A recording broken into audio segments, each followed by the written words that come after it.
Uh, hard to follow the riffraff, but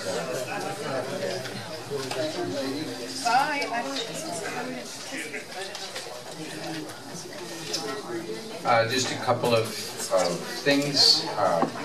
We had a ribbon cutting this morning for a project off the shore of Bryant Park, the Living Shorelines project that Michael Singer's studio designed, the same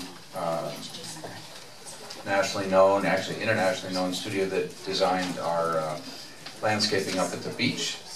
That was well attended. All of us were there, and it was hot. It was great. I also had an invitation to an iftar, which I learned was the breaking of the fast at the end of one of the days of Ramadan at a mosque. I think I kind of squeaked in under false pretenses because I think they thought that Lake Worth extended as far as Kirk Road. We'll be happy to annex them, but we're not that far yet. But a number of people, Shelley Van and a number of other people from around the county came, and it was moving.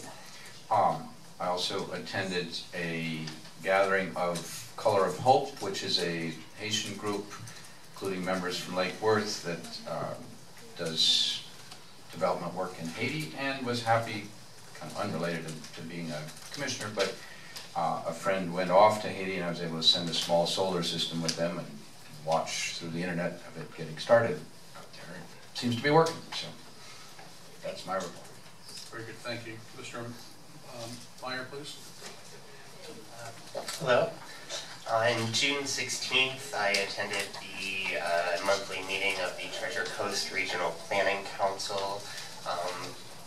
Item 8H on the consent agenda there was a discussion. They were opening the floor to neighboring municipalities to Lake Worth to see if there were any objections to the allotment of a $1,450,000 amount of money that would have been used toward the Park of Commerce. Unfortunately, just a few days later, the governor vetoed the larger amount of money that we were just hearing about from Senator Clemens. So I was very disappointed to hear that, but at the same time very proud to. I did speak during public comment on that issue. I expressed how very important the money was to our city, how the Park of Commerce is our city's really our only opportunity to generate tax revenue at this time, and how excited I was to receive the money. So again, very disappointed that that didn't go through. The remainder of the discussion that day, and if I can go back to the prior meetings, the 3 months prior, the All Aboard Florida program had been discussed multiple times, mostly just in terms of its progress. In this last meeting, it was the first time that I had heard any municipality speak against the program. A commissioner from Palm Beach County, Marcy Lindsay, said that all of the commissioners in Palm Beach County agreed that the All Aboard Florida, that's difficult for me to say today, All Aboard Florida program will create a detriment to the quality of life and no benefit to their city, and they passed a resolution to oppose the project. Also, another individual stood up during public comment and also spoke about an activist group that has started up called Not All Aboard Florida. So I think that it's my role as liaison to the city to inform the commission, inform the constituents what our neighbors are doing, what are their impressions of projects that affect multiple municipalities, when all of those municipalities won't have the opportunity to weigh in on the greater decision. So it was interesting to see those two different perspectives played out there that day. That concludes my report. Thank you. Thank you. Commissioner Amoroso. Yes, thank you. I attended the Lake Worth Democratic Party, and I was happy to speak to them this month. Also attended Parrot Cove Block Party. That was a huge success, fundraiser. Thank you for inviting me. Downtown Jewel, I was the guest speaker at Downtown Jewel.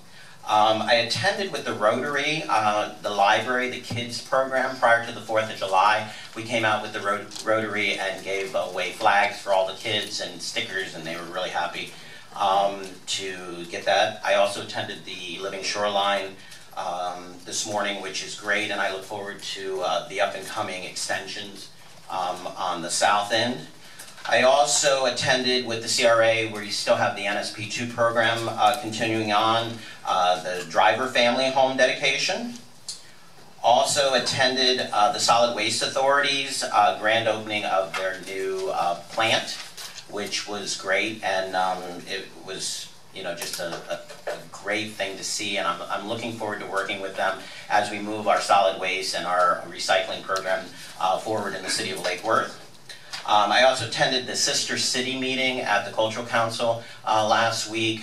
If you're not familiar with it, it's something that the mayors have started, and we work with the other sister cities in the area. Say, for instance, we're working with West Palm Beach on the Dixie Corridor, and just what works for them may work for us. If it doesn't work for us, it may work for them, and just partnering with the sister cities, so we get together on a regular basis. I also attended the mandatory ethics training this month. I attended the Compass Black and White Ball, which is their big fundraiser, and it was a great turnout this year.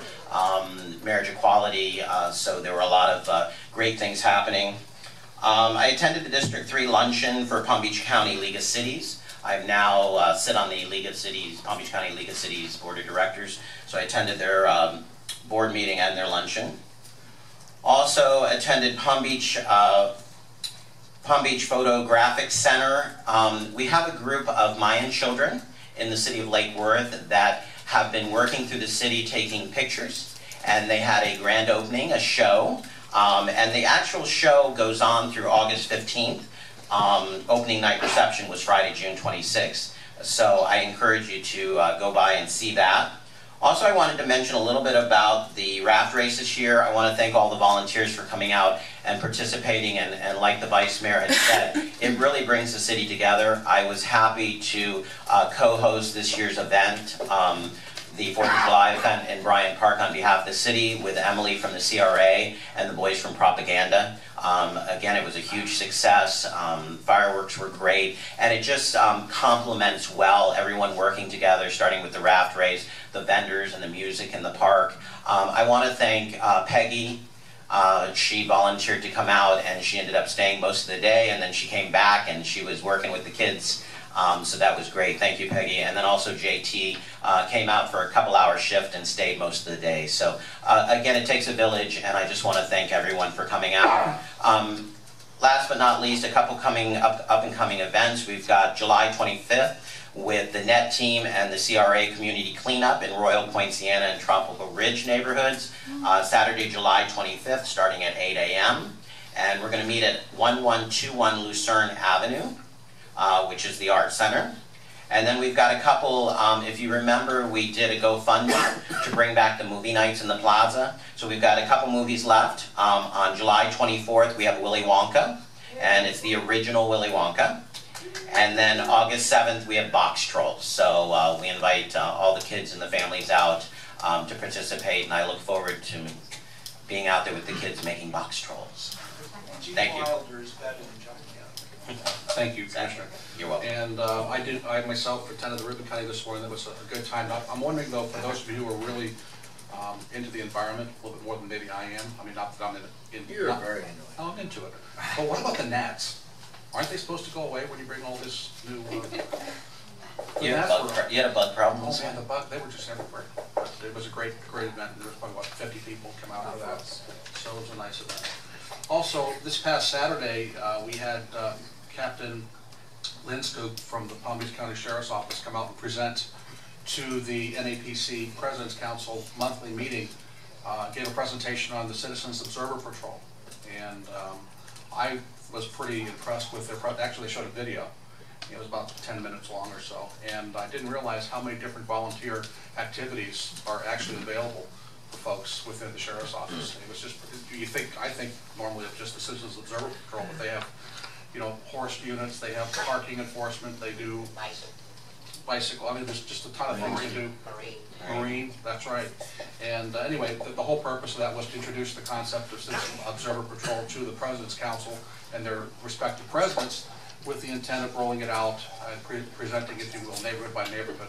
And hopefully that we'll see a large interest in the city here. If we can get 4 or 5 folks from each neighborhood, I think it would be huge.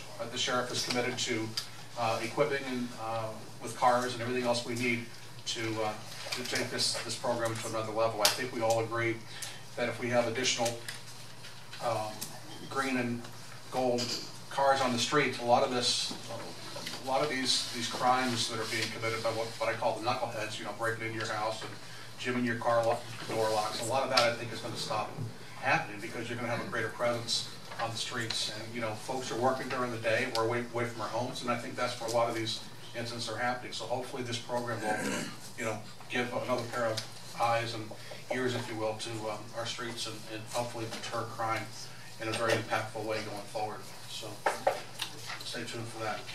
All right, let's move on to